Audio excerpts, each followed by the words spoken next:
Before working with Laurie-Ann, I was completely overwhelmed. I knew I wanted to start speaking, but every time I sat down, it was the pitching and the idea generation and where to speak and who to talk to and what to say. And it was too much. So one day I realized I really just needed to get clarity and start with what I wanted to speak about and who I wanted to speak to. And I knew that that would really narrow down the process of pitching and putting myself out there. I hired Laurie-Ann for a consult and wow. I have 3 overarching angles now that I can pitch to different groups depending on their needs and my goals. So it saved me a whole bunch of time and mental anguish, and I don't worry about coming up with hundreds of different ideas for hundreds of different organizations. It's just the 3 main ideas, super clear, super simple, and the best part is I felt like a total rock star who absolutely should be on stages. So if you're thinking about hiring Laurie-Ann, whether for a consult or some ongoing coaching and mentoring, what are you even waiting for? Why are you still listening to this? Just go book a call. Just do it. You'll thank me. Hello, hello, my listeners. Today I have a student and a wonderful surprise for you coming on today, Joe Sova. Joe is an award-winning entrepreneur and a business coach, and he has over 19 years of experience. He has helped hundreds of entrepreneurs and small business owners create more freedom and income in their business. He himself understands the challenges that come with scaling a business while balancing family and life. And he not only teaches entrepreneurship, but he practices the very ideas in his own business. And I'm bringing him on because he was a student inside of my program, In Demand Signature Speech. And when he did a speaker showcase, which we're going to talk a little bit more about, I just knew that I had to have him on the show. So let's get on to the show. You're listening to Be in Demand, the podcast for honest advice, inspiring stories, and ideas for growing your business by leveraging the expert that you are. I'm your host, Laurie-Ann, business mentor, and I'm also a reformed painfully shy girl, red wine lover, and exercise enthusiast. Join me as I share how being positioned as the expert in your industry, even if it's a busy one, will help you stand out and be the one in demand to hire and work with. So, Joe, thanks for joining me today, and just kind of give the audience a little tasting of what your business is like, or what your business is. Yeah, thank you, Laurie-Ann, for having me. This is fun. So exciting stuff. But yeah, with my business, I've been an entrepreneur for 20 plus years myself, working with other entrepreneurs, and so that's been in a variety of ways. But today, the way I use that experience is to help build out processes and systems, hiring, and really building those teams so that the business owner or the entrepreneur can delegate all the stuff they don't enjoy and accelerate what they do enjoy and lead to actually liking their business and not dealing with all the details. So that's what I do in a variety of ways. And it's fun. I love working with entrepreneurs, talking business. So this is a good talk. Yeah, wonderful. So as I kind of shared with people in the beginning that you were one of my students inside In Demand Signature Speech, but you had speaking experience, you have speaking experience. And even before you joined the program, you were already comfortable on camera and speaking.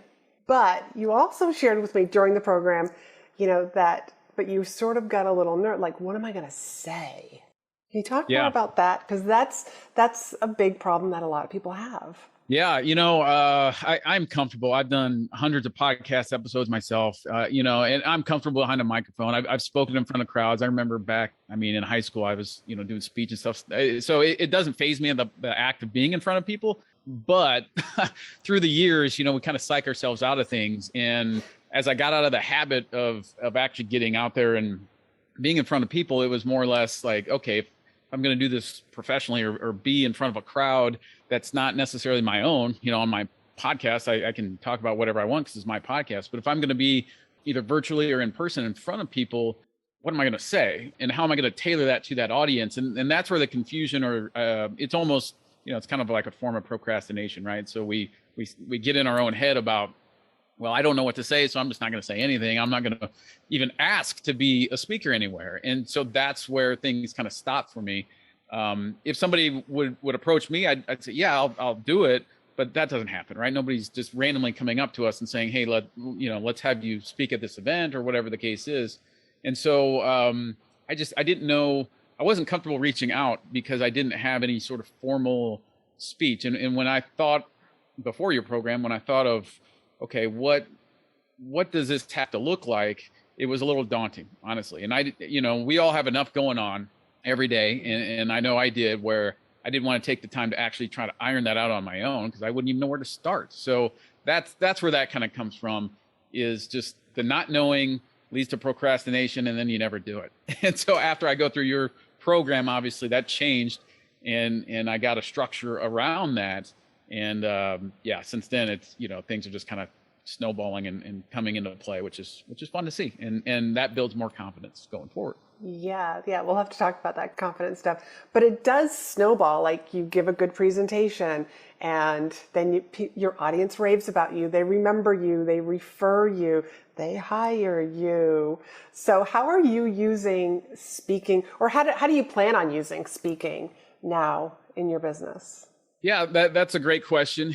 I see it as a really valuable tool to, one, do something that I enjoy, because I think it's fun to do things like that. But two, it's another angle to get that message out there, that people need to hear. And, we hear all the regular stuff, do Facebook ads or whatever, right? And that stuff's great. It works.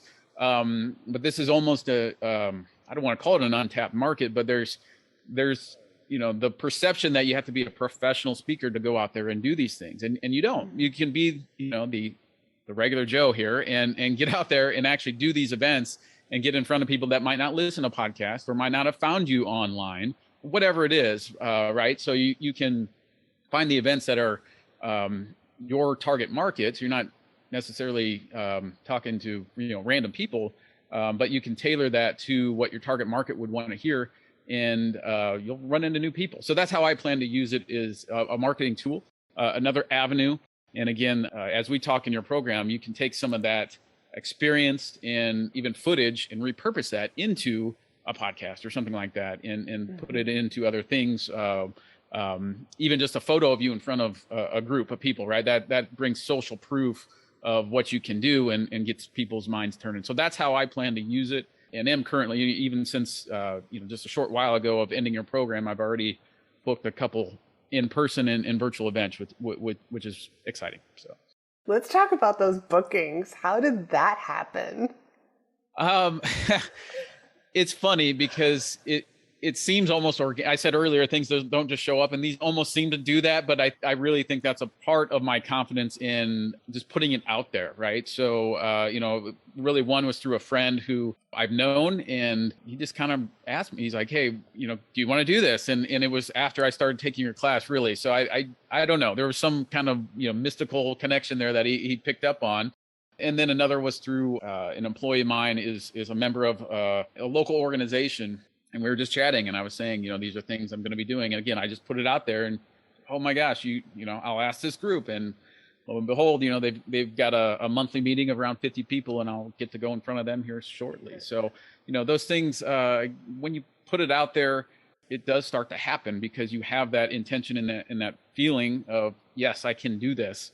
And before, before your class, I was comfortable doing that, but I didn't have, that confidence is really the word that I would say that I had value to bring in that sort of environment. One-to-one, or again, just kind of rambling on my own stuff. I can do that, but I wasn't comfortable approaching people, or really, if somebody would have approached me, I would have stressed out, thinking, oh my gosh, how am I going to put this together? What am I going to talk about? Is this going to be good enough? And it would have been a huge hassle. So for one event I did recently, it was a virtual event that you had connected me with.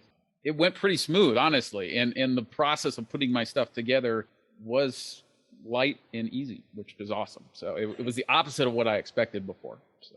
Okay, two things. Let's talk about the confidence, because that's something that I hear a lot from a lot of my clients and my students, is that they just, even if they would have qualified themselves as saying, like, I'm a shy person, I'm scared of public speaking, but once they gave their first, they were like, oh yeah, I was confident going out there. I wasn't like nothing. I just went out there and just felt like I'd been doing this for years. Yeah. So, what I learned from you, and, you have been speaking for years professionally and all that. So what I learned from you and from the class that, you put us through is, well, it's not just a class, it's really a full program. But what I learned there is it got me prepared. And that was the biggest thing. And confidence comes from knowing, right? So if you don't know, then you're unsure, and that's reflected in you. And again, you stress out and you're not sure what you're going to say. But the confidence that came to me is that, okay, now I have a structure. I have an organized plan as to what I'm going to discuss. If the meeting goes long or if the meeting goes short, I was prepared for that based on what you taught us. And so I felt really good. And again, I didn't stress out putting all kinds of hours and hours and hours. I put time into creating the speech, obviously, but it wasn't anything that would have been as far as stressfulness before learning what I learned.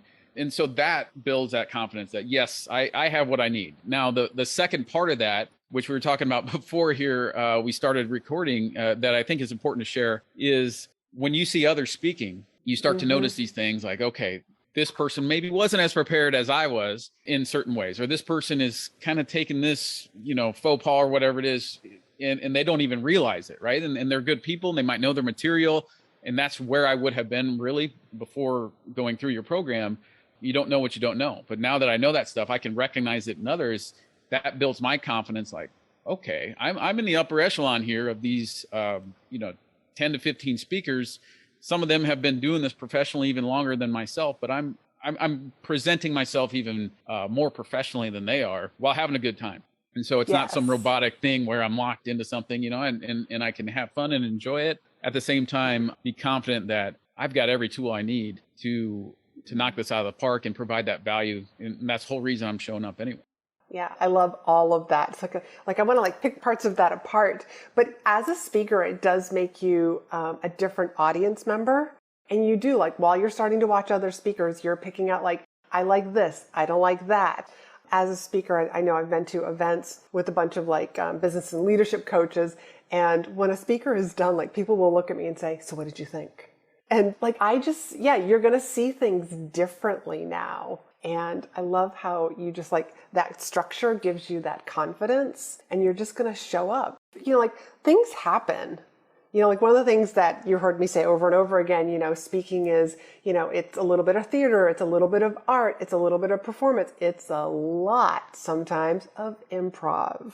Yeah. Because you just never know. Yeah. If a meeting planner is going to come up to you and say, I need you to cut your speech by 15 minutes, and your job, I always say the responsibility of the speaker is to make the meeting planner, or whoever brought you in, look like a rock star. So to be able to, no problem. Yeah. I know exactly what section to take out. So in my, so I did a virtual event that you're aware of, and my phone rang. So I'm on the computer. And Hold on a second, because Sure. This is the speaker showcase that we've kind of alluded to. And I just want to explain to people what a speaker showcase is. It's not that it's a themed conference or meeting, but it'll be a bunch of different speakers who are basically just speaking on a variety of topics. I kind of word it as it's your opportunity to kind of show off for 15 minutes. And I saw the opportunity and just shared it with the group because I wanted you guys to practice just pitching yourself, filling out the application, and 2 of you got picked. You being one of them. Go on. Yeah. So, and that, honestly, that process alone, so I'll circle back to the story, but that process alone of just doing that event, which, it wasn't some globalized event or anything, but even if it was a small, quote unquote, small event, just the process of submitting myself as an applicant, filling out my bio, those little things you don't even think about, just getting that repetition of, wow, okay, so this is what it's like to do this, that helps. And now I'm more confident going in next time as well. So during the event, 2 things really happened. One is my phone went off, and my phone is tied to my computer. And so, obviously it's not just a vibrating thing in the back. It's the whole ringer is showing up on my computer. I'm like, whatever. And so I was confident enough, though, going through it in that improv that you teach us, I blew it off. It wasn't a big deal. I just kind of made a little joke and shut off my phone and moved on with my speech. It didn't rattle me at all. So that sort of thing is back to that confidence that I learned through just being prepared and organized. I could go right back to, the point. I don't have it written out word for word, but I went right back to the spot of my notes where I picked up and went from there. The other thing was, those little things that you don't know from, for example, I do my own podcast, but I don't have somebody on the side telling me, you got 5 minutes left, you got 3 minutes left, you got 2 minutes left. I never experienced that before. So going through, again, just kind of a random event that was a great learning experience, I encourage anybody to do that that's interested in this kind of a thing and promoting themselves, because you get those little things like that you're like, okay, if I'm on stage in front of 100 people, now I've experienced that, and it's like no big deal, right? So the more you do it, the more you learn, and the better you present yourself in front of potential clients.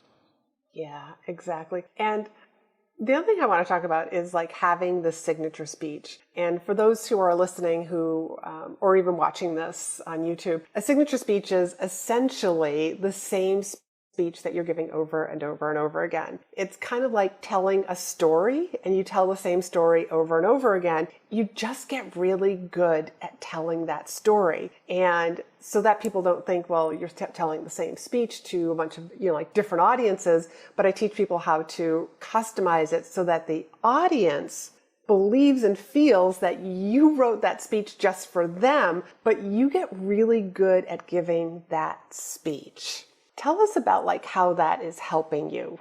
Yeah, back to that stress level and not being worried about the speeches. So again, in the past, if I was presenting, I've got 3 events coming up. If I was presenting at 3 events in my head, I would say, well, I've got to come up with 3 different speeches, and I've got to do things differently.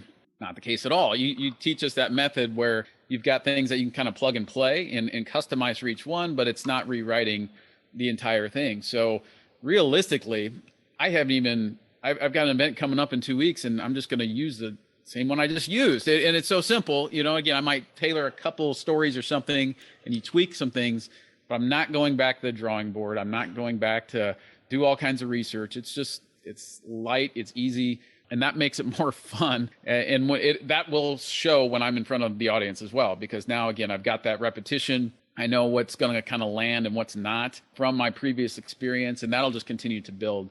And then I can add new things as I see fit. But yeah, I feel even back to that same word, that more confidence going in, because I've already done it, and I can just use that same thing. And now this next event is my target audience. So you mentioned that last event was more just speakers kind of, getting more practice reps essentially in front of each other and getting feedback and things like that, which was fun. This next one is entrepreneurs and those people that I help. And I feel great going in front of them. And honestly, I could go there today and I wouldn't have to rewrite that speech at all if I didn't want to. So I don't want to call it magic, but it's magic. And it works wonders for the confidence and the stress, because I'm not even worried about it.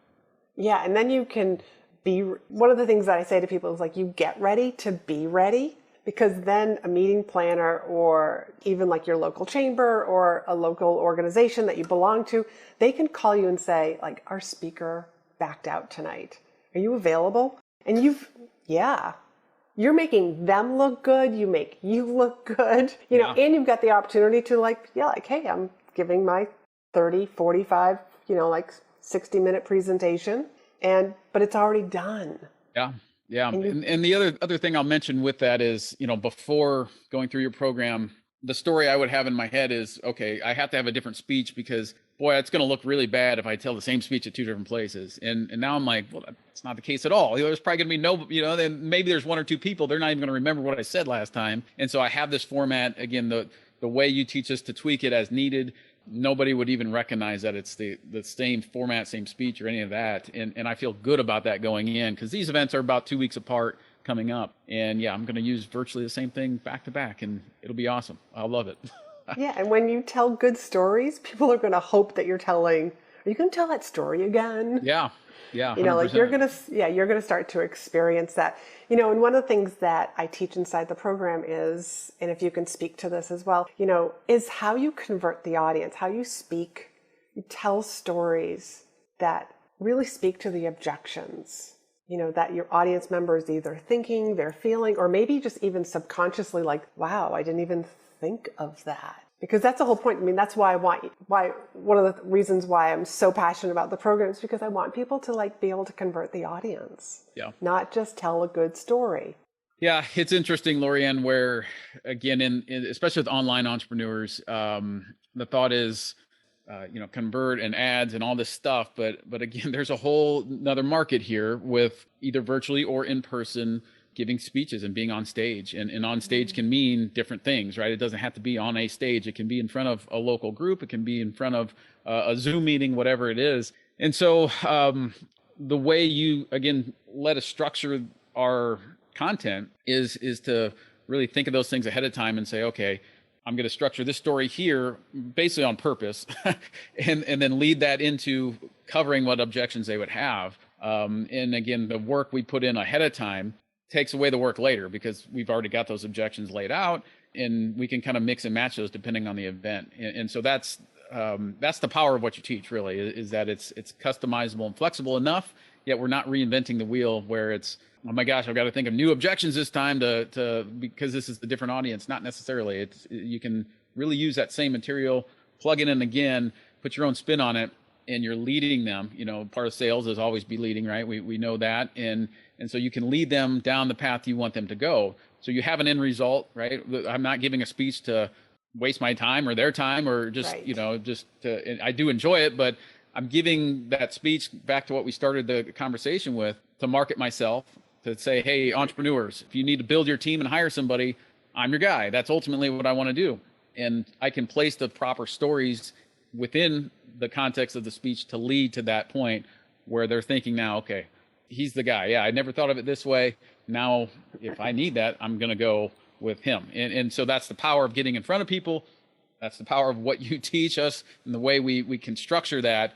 And it just leads them down a natural path. It's not robotic. It's not anything like that. So hopefully that answers the question that you were looking for there. Yeah, thank you. I just love talking about all things speaking and the different forms of speaking and how we can use it in our business and just to get seen by the right people. Because just like you said, there's a lot of people out there that are teaching and jumping into programs like about Facebook ads and thinking the Facebook ads is what's going to help them grow their business. But you don't know who's looking at the ad. You don't know if they're actually an ideal client. Facebook's got a lot of data on people, but to be able to get hired by either somebody who runs a high-end mastermind, who runs a chamber, an association, that you're walking in there and you're speaking to a pre-qualified audience that are all these could be all either potential clients or they're going to become referral people for you who know people who are your ideal clients. Yeah. And it's social proof, right? So, after I do these, I can throw that on my website. I can just talk about it. Or, and you talk about this in the program, I already know there will be people in the audience that will see that and say, we need you to speak at our event, right? There's back to that snowball effect. But it's that social proof confidence build. Yeah, I spoke in front of X number of people and, yes, I have what I do work. Clearly that means what I do works, right? So it's just that compound effect of what can come out of speaking in front of people is, it's a gold mine, really. Wonderful. Just a couple of other questions. And one is, was there anything surprising that you learned inside the program? Oh, that's a good question. Some of it I touched on already as far as that I don't have to have a new speech every time. I didn't even, it's common sense now that I think about it, but I didn't realize it at the time. So, that was a little surprising when we were putting it together. I don't want to give away your secrets and things like that, but there are some things in there about, for example, the way you start the speech. A lot of people will do something like, hello out there, or hey, my name's, X, Y, and they start with these basically irrelevant banter, and you're losing people right away. And that's something, again, you like to say, Laurie-Ann, that even as a newbie coming through your program, you'll appear as a professional speaker after it. And that's, I'm here to tell you that's true, because those little things add up throughout the speech. And by the end of it, if you have these 10 little things that a new person wouldn't know until they do 10, 20, 30 speeches, maybe they figure that out on their own, but it took a long time, right? So you go through your program and you learn it off the bat, you're already elevating yourself up. And so that was surprising, all those little components of giving a speech. It's not a matter of just getting up there and throwing out some words. It's a matter of really organizing and structuring it the right way so that it has maximum impact. And if you're going to get in front of 5, 10, 50, 100 plus people, you want to have maximum impact, right? So there's so I veered off a little bit there, but it was just surprising to me how those little components make such a big deal in the presentation and the way that that message is communicated. And it matters. It really matters. It really does. Like all those little things, yes. And yes, that the beginning 30 seconds, like you got to grab people's attention. Otherwise, yep, it's like people are pulling out their phones. Yeah. But Yeah. And the way to do that is what is significant, right? And important, because you can grab attention different ways, but if you're trying a way and you might think you're grabbing attention, but it's the wrong way, it's not the way to do it, you might not even realize it, but you're losing people right away. And like you said, they'll grab their phones and all that stuff. So you taught us ways to grab the attention that I didn't realize was important versus maybe what's thought of as common out there. Like, again, starting the speech with, "Hi, I'm Joe Sova," and blah, blah, blah, blah, blah. Nobody cares, right? Yeah, they don't care yet. Yet, yes, exactly. Yes, we got to make them care. Yes. Who do you think speaking's good for? Who is speaking good for? If somebody out there wants to grow their business, and it can be a nail salon, it can be an online entrepreneur, it can be anybody in between, right? If you're looking, let's face it, as entrepreneurs, and that's who I talk to, so I'm not sure who all your audience is watching this or not, but I'm assuming most will be an entrepreneur type. Yeah, same. If you're an entrepreneur, your goal is to grow. That's the basic of everything, right? You want to grow. Because you're never staying in one spot. You're either going backwards or you're going forwards. So if you want to do that, speaking is a platform, and it simply makes sense. There's so much attention out there that online and all the stuff that is taught. Again, it's a crowded market, no matter what industry you're in. And so if you can utilize speaking, again, you're in front of an audience that is captive. They're there. They're likely paying to be there. They want to hear you. and so it just makes sense. It's a generalized answer to your question. But if you're an entrepreneur that is looking to add relevancy, add customers, revenue, income, profit, fun, all the above, cachet or the social proof, if you're looking for any of that, you're somebody who should be speaking. Yeah, get into that speaking, position, because it not only does it, give you brand awareness, but it just, it lets people, it attracts the right people along with pushing away the wrong people for you as well. And it's such an untapped market. I mean, there's, you've heard me say there's 7,500 speaking opportunities every single day. That's 7,500 meeting planners that are looking for the right person. And you're doing them a favor by, one, being good on the platform, whatever that platform is, and also just reaching out to them.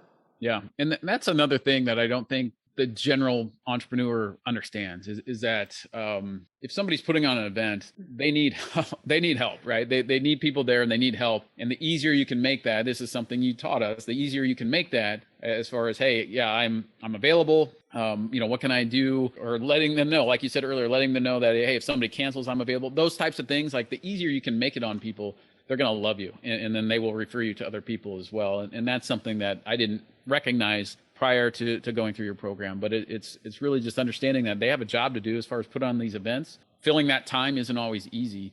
And so the easier you make it, the more likely you'll get in front of that audience. And then get rebooked again and again. Great. Do you have any last closing advice for people who are on the fence for in-demand signature speech?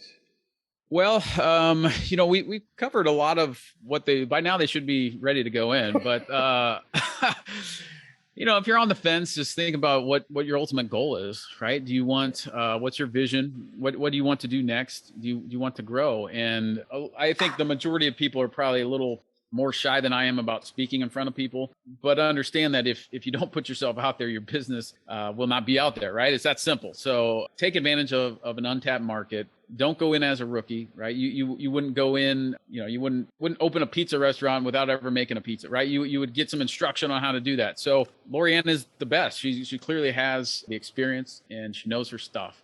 There's really no reason to not get that coach, right? I mean, Tiger Woods has a swing coach, best golfer of all time, and he still has a swing coach. So why would you not use somebody who's been there before, who knows what to do, and who can guide you? It just makes sense, right? And the investment you put in the program will pay for itself, whether you get paid speaking or get clients from speaking or just get that confidence to put yourself out there. That investment pays for itself easily, very, very quickly. Spoken like a great business coach also. There's some, I could hear a lot of business advice in there too, which is that's what you do. So if you would share with my listeners, like where they can find more information about you, your programs, your podcast. Yeah. So website, joesovatraining.com. So just my name, then training.com. That's the best place. So the podcast will be on there. We've got some free resources and things for that.